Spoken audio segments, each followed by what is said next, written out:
Tuesday.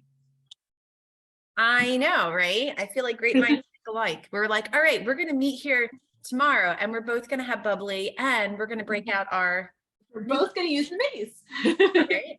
See, I And went our with the fun full glass. stemless You, glass. you. I poured the whole bottle in. Oh, well, here, let's not be shy over here. Don't be shy. You know, well, you were just saying, Megan, your kids are all in school today. So you have like a quiet house right now. Yes. I was actually like working my business before and following up with like the events I had last weekend and working on making sure checks were being sent to the right places, all the fun things. I love it. I know. It's like, what can I knock out in this like quick pocket of time? And then like you're juggling your day-to-day life. But before we get started, I just wanted to say hi to everybody. And I'm super excited to have Megan on our call today. Tuesdays, top tips with our teammates. And Megan's here and she's being recognized because last month she basically was like, hey, I'm going to step out of my comfort zone and I'm going to kind of incorporate something else new into my business. And we're celebrating you for that because guess what, Megan? It's all about always stepping outside of your comfort zone because that's really where you're going to see the beauty. And I think it's one of those things too, that like we kind of start our business in one area. And then in order to kind of like continue to grow, you always have to be constantly like reinventing yourself and being creative. So cheers to you. And I'm so happy that you're here and you're going to kind of share, you know, some of your awesome tips with the team. Yes. So I guess kicking it off, let's kick it off. Tell me about yourself. So I live in the Lehigh Valley in Hellertown. I actually grew up on Long Island, but I have lived here for the past 10 years with my husband. And we have 3 boys, 7, 6, and 3. Busy. I joined, busy. And it's probably why I need as much wine as I do because there are 3 boys plus a husband. Oh yeah. There's definitely another child with the husband. Yeah. For sure. So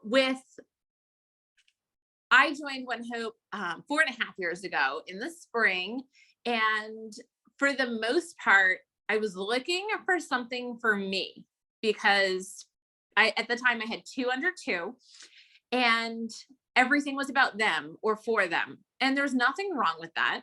But I needed something for myself to kind of bring that excitement and that joy back to my life, not just making everything be about them. Yeah. So I followed a few different like mommy boutiques and things like that were local in the Lehigh Valley.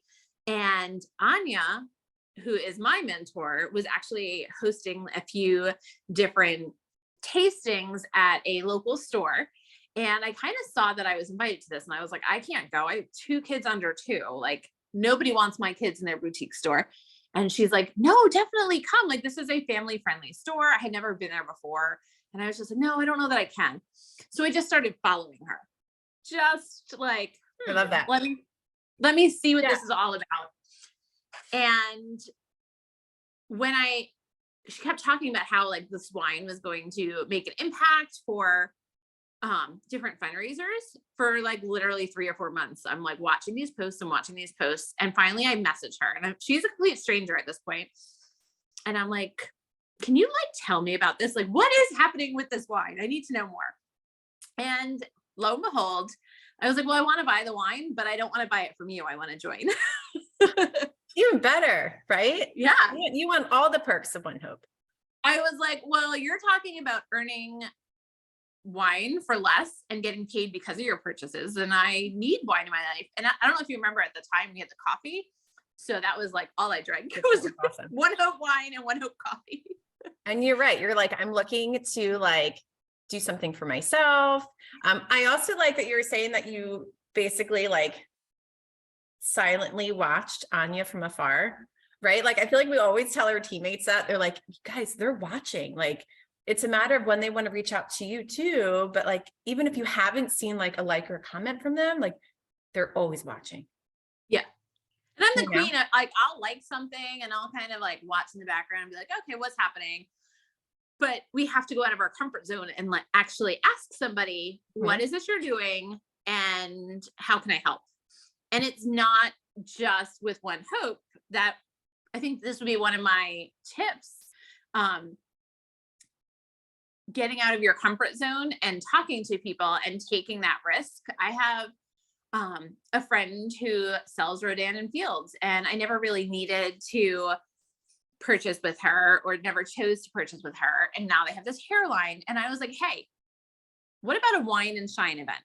So now she So found fun. her favorite nonprofit, and we're branching out and we're working together to share with our local people. I'm introducing my friends to Rodan and Fields. She's introducing her friends to One Hope. And it's not something I would typically do, but this month is all about You're like, why not? stepping out. Yeah, stepping out of Yeah. my comfort zone and saying yes to more things. I love it. And you're building relationships, and yeah, you're able to then grow your network because you'll make these other connections through this other friend that you just met. Exactly. I think that growing our networks is probably the hardest thing about network marketing, but that's the whole idea behind it. And a lot of times we discount ourselves or we discount our products, and we think they don't need to know about it, or they don't want to know about it, or they just saw our Facebook posts. They saw it. We don't have to talk about it. We don't have to say the difference it's making for a nonprofit. We don't have to say the difference it's making for our family or for our income. And we just think that when we post on Facebook, that's enough. Right. But then we have to take it a step further. And that's the hard part. And it is the hard part. Do you think the more conversations you have, the easier it gets, like the more natural it feels? Yes.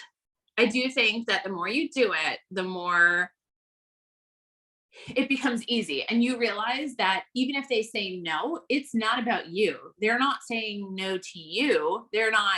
You can't take it personally. Right. You're giving an opportunity, you're giving, for me, I joined because of the give back. I knew at the time, having 2 young kids and a husband who works like 80 hours a week, that if I was going to do something, it had to not only make a difference for me and my family, but it had to do good in the world too. Like, that's something I believe firmly in. How is it going to help other people?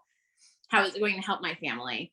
And when you get over yourself and you get over the things that are blocking you from sharing with other people, you realize it's not as hard. And the more you do it, the more I think you get over the fact that a no has nothing to do with you. Absolutely. Yeah. You're simply sharing and seeing if it's a good fit for them. And Mhm. it's something that you love. And I would agree. Like, I feel like for this business, I think that flexibility is huge, that you can work it around your little children. And then it fills your cup because it's something fun and like non-stressful, like, right? Like, we need more of that in our lives. And like, You other get to people meet, need that in their lives too. and you don't have to make a new friend everywhere you go, but by meeting new people and expanding your network, you never know. Somebody could be following you for 3 months or for 3 years, and then people's circumstances change and they think, oh, I never experienced this before, but now I experience this and I want to fundraise for them. How many people unfortunately get cancer, and they knew cancer exists. They know it exists in the world, but it didn't impact them directly. And now once it impacts them, they feel the need to share and talk about it. They feel the need to fundraise for it. My girlfriend who's doing this Rodan and Fields tasting had a premature son. So she wants to raise money for other families who are going through something similar to what she went through, something she can relate to.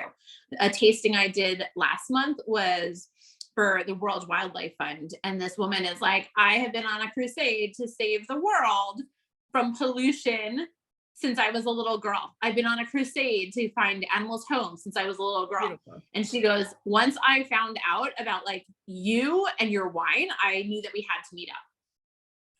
And Beautiful. I love that. yeah. And unfortunately for myself, I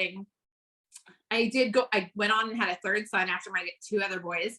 And I chose to say no to a lot of things because that was my priority, and that is all well and fine. But unfortunately, I said no to a lot of opportunities, not because they scared me, but because they didn't fit our family schedule.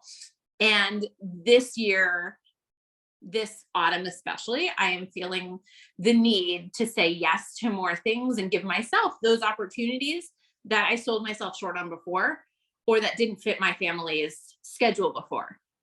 And that is the biggest comfort zone, biggest way I've stepped out of my comfort zone, but it's also the biggest way I've experienced more success the last couple months. I love Is that. saying yes. So tell me, what are some of the things that you're doing differently? Like, what have you kind of added as far as being able to network outside of your typical way that you've worked your one hope business? So I've said yes to hosting more tastings, and that has meant needing to ask friends or family to help watch my children or to pay a babysitter. And previously I would think I can't pay a babysitter because if I don't sell enough wine, I'm not making my money back. If I spend $50, $60, $70 on a sitter, is that worth what the time I'm spending? And now I'm seeing yes, because some of those people are going to be recurring wine club members. Some of those people are going to be my hosts. Somebody might even join my team. So Absolutely. not every time, but if I say yes, I'm opening the door for those opportunities. Additionally, I don't just want to be talking to my friends and family about purchasing. I want to talk to my community. I want to talk to my neighbors, like not just the people who live next door, but people who I don't know yet. So one of the things I did to branch out, and we have not hosted this tasting yet, but it is November 20th. We're hosting a wine tasting at the library, through the library, with So like fun. the friends of Yeah. the library. I don't know why I didn't think of it sooner. Like I was just like, this is such a great opportunity for them to bring in money so that they can pay their bills and, you know, make their fundraising goals. I said, but this is a great opportunity for me to meet people in my own backyard. They may not choose to purchase. They may not choose to join, but maybe they know somebody else who does. And I That's think huge. I think I discounted myself and my business for a period of time by saying like, oh, I shouldn't do that, or I can't do that because it's not convenient. And now I'm seeing like, just because it's not like the flip convenient. side. Yeah, it's not convenient and it's hard. It's going to be worth it. And on the other side of that might be magic. So let's give it a try. I don't want to cut you off. So go ahead, you finish. Oh, I was going to say another thing that I chose to do was attend, now that like COVID changed a lot of things the last few years, but I'm attending in-person networking events again to grow my network and get leads to other places, hair salons that want to do events, customer appreciation events for like Black Friday weekend. A lot of small businesses are hosting in-person events, and they are willing to have you come pour for their private events that they invite their people to. And you never know what's going to come from that. So just by attending different networking things, I'm growing my network without feeling like I'm imposing upon my friends or family to have to be the ones to purchase. That was, I mean, it's like broadening your horizons. yeah. Right. So like, it's like taking this little friends and family circle and now you're expanding so much greater and how many more lives and people that you can touch. And I love kind of like what you said, like you incorporated your in-person tastings, which we all know. And if you don't know yet, you want to know that in-person tastings is like such an amazing way of growing your business, like immediately, right? Like you can get sales immediately. You can book another tasting from there. You can have another teammate join. And I will say immediately for sales, but some things may also take time. But like, if you look at your networking side, that's kind of like you're not going to have like the instant gratification, right? Like a lot of times with the networking, it's like the long haul. Like it's making connections. What you're doing now will come back in it might not show right now, but it'll come back in 3 or 6 months. And the conversations you had with people over the summer, now they're watching you. And I mean, maybe there's going to be something in the pipelines that catches their attention. Yeah. And I think a lot of times people would be like, oh my gosh, like, I don't know, Susie B just reached out to me and she wants to join my team. And like, sometimes I feel like you want to be like, oh, that's so lucky. Right. And it's like, no, you set yourself up for that because of the consistent work that you've put in for her to then to reach out, or maybe you sent her a message and she was ready. So Megan, I love that. And I will say that there are some people who I've had conversations with, just like me, who watch in the background for a period of time before they join. And there's nothing wrong with that, but they might reach out to you a few different times and you might get to the point where you're going to discount that like they've messaged and they haven't joined. They asked, they didn't join. It doesn't mean they're a no, even if they're a no right now. It just means you keep having those conversations, but also be genuine with your conversations and don't make it only about the business. You have to find out what's happening in their life, because maybe there's a reason they haven't joined yet. Maybe they've had a series of 3 children having strep throat last month. I don't know. Like, Yeah, maybe, definitely. maybe they have, maybe something in their house broke and now they're paying for those bills and they're seeing One Hope as one more thing on their to-do list, not as their help. Yeah. Yeah. And I think that's, I mean, it's so funny. I mean, think about like when we're in our day-to-day lives and weeks, like I can't even tell you, we're like, oh my gosh, there's just like 15 hiccups that like, I swear Yeah. I'm going to get to it. Like, you know, so I think you, like you said it right, kind of just working on the relationship first and Yeah. just like checking in, seeing how they're doing. And then, you know, when the occasion arises, like it could be the timing is now, you know? Well, Megan, first I want to say like, cheers to you because you earned your wine. I'm going to say it wrong. Carfe last month. Correct. Am I Correct. saying Oh my it gosh, again? I really butchered that. Okay, well, cheers to that. Ignore craft, carfe, same Yeah. word. And then my next goal is to get the bag this month, right? Like Now that's you're the next off to, goal. yeah. You take it one step at a time. Yeah, you're like less than halfway there, right? Yeah. I love it. I love it. So tell me, what are some of your tips that you want to share with the team?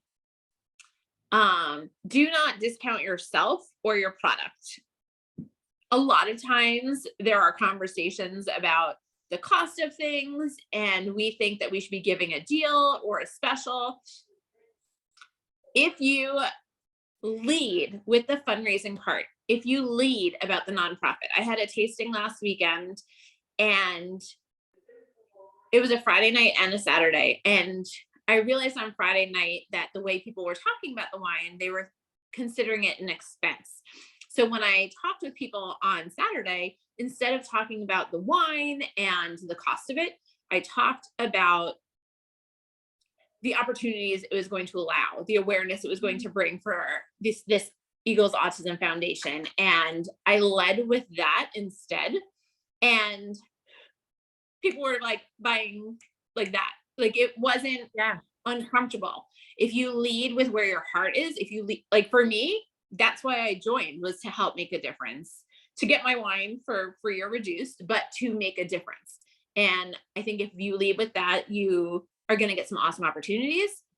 When I led with that with the library, it helped them to say yes. It wasn't me coming in and trying to sell something. It was me saying, let's do a fundraiser. So I led with that. Do not just reach out to friends and family. Do not just make a post, 1 post or 2 posts on Facebook and think I did my job. That is not your, that's not what's going to give you success. You have to have actual, genuine conversations with people.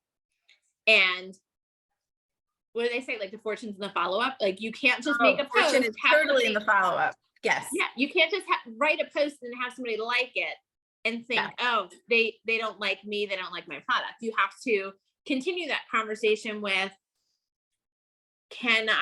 would this be something you're interested in joining? Would this be something you're interested in hosting? If neither of those, are you interested in purchasing? And find the way to talk to your people, because you know them, you know what they're looking for, you know why this post is working for them or not working for them. Why did they like it? And don't be afraid to follow up, because I think they say like you have to follow up with people like 6 times before they actually follow through. Yeah. And when I think about that, I was like, that makes sense, right? It's a lot. Oh yeah, totally. Yeah.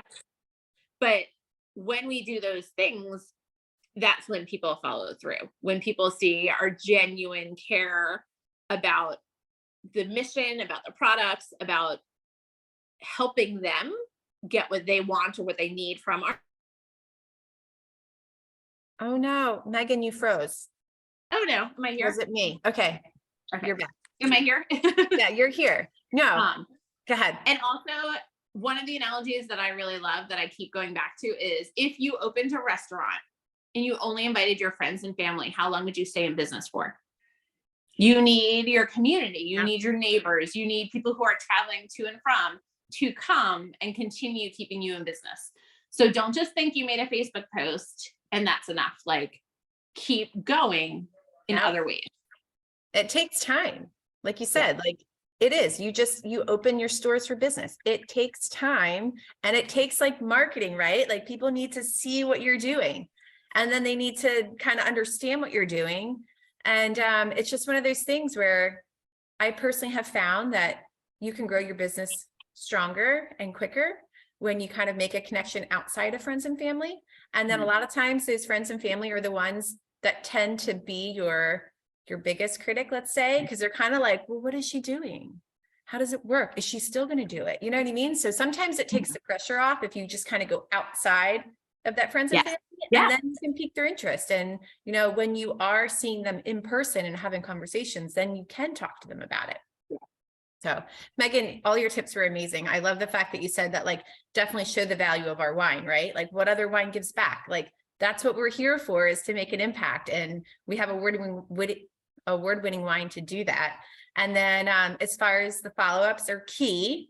So like creating conversations, creating relationships. And then if you are going to post on your social media, like you said it, like don't just create a post and leave it there. Like that is to pique people's interest. So people do like or comment, make sure that you reach out to them and just ask. It doesn't hurt to ask. You know, the worst thing that they're going to say is no, thank you. Yep. And if you don't ask, the answer is already no. So you might as well ask and find out if it's no. Exactly. So those were some amazing tips. Of course, I have no idea who's watching. I haven't figured that out yet. So Megan, we might need to go through the comments after this and see who's tuning in. And yeah, cheers to Top Tips Tuesday. Megan, cheers to you for stepping out of your comfort zone, for being so generous and sharing your tips with the team. And I can't wait to celebrate you when you get your next item checked off on our incentive. Yeah. Awesome. Thank you, Laura, for having me. Yes. All right, team. We will see you next week. And cheers from Megan and I. Cheers. Okay. Okay, hold on. Should I leave or do you end it?